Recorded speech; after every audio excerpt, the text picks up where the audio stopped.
আমাদের এই প্রাথমিক স্তরে ভর্তির একটি সমস্যা রয়েছে। এই জটিলতা নিরসনের জন্য বিগত সরকার লটারি সিস্টেম করেছিল, যেটা আদৌ আমার মনে হয় না যুক্তিসঙ্গত। মূলত আমাদের দেশে শিক্ষা ব্যবস্থার জন্য রুরাল অ্যান্ড আরবান দুইটি সেকশন রয়েছে।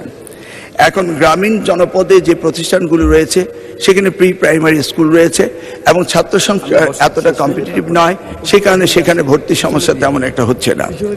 ঢাকা শহরগুলোতে আমাদের এই প্রাথমিক স্তরে ভর্তির একটি সমস্যা রয়েছে। এই জটিলতা নিরসনের জন্য বিগত সরকার লটারি সিস্টেম করেছিল, যেটা আদৌ আমার মনে হয় না যুক্তিসঙ্গত। তবে আগামী বছরে এই শিক্ষা ব্যবস্থা ভর্তি সিস্টেম কিভাবে করা হবে সেটা আনুষ্ঠানিকভাবে আমরা স্টেক হোল্ডারদের সাথে অর্থাৎ অভিভাবকদের সাথে বিভিন্ন রকম সেমিনার সিম্পোজিয়াম করে মাননীয় সংসদ সদস্য সকলের অভিমত নিয়ে একটি জনমত সৃষ্টি করে আমরা আগামী 2027 জানুয়ারি ভর্তির বিষয়ে চিন্তা করব। তিনি আরেকটি বিষয় উপস্থাপন করেছেন, আমাদের 3 ডাইমেনশনাল যে শিক্ষা ব্যবস্থা রয়েছে সেটাকে সমন্বিত করা। ধর্মীয় অনুভূতিতে ইবতেদায়ী রয়েছে, মাদ্রাসার মধ্যে রয়েছে, কওমিতে রয়েছে, ইংলিশ মিডিয়াম রয়েছে, বাংলা মিডিয়াম রয়েছে।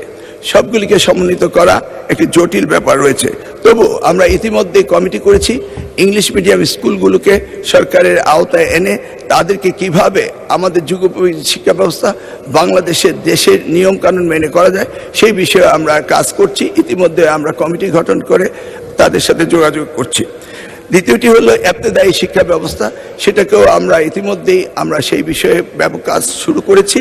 আর কওমি শিক্ষা ব্যবস্থাকে কিভাবে অন্তর্ভুক্ত করা যায়, কারণ একটি দেশে বিভিন্ন শিক্ষা ব্যবস্থা না থেকে কিভাবে শিক্ষা ব্যবস্থা সমন্বিত করা যায় সেই ব্যাপারে সরকারের পক্ষ থেকে প্রচেষ্টা এবং উদ্যোগ আমরা নিচ্ছি। ইনশাআল্লাহ আগামী দিনগুলোতে পর্যায়ক্রমে আপনারা দেখতে পাবেন। আপনাকে অশেষ ধন্যবাদ।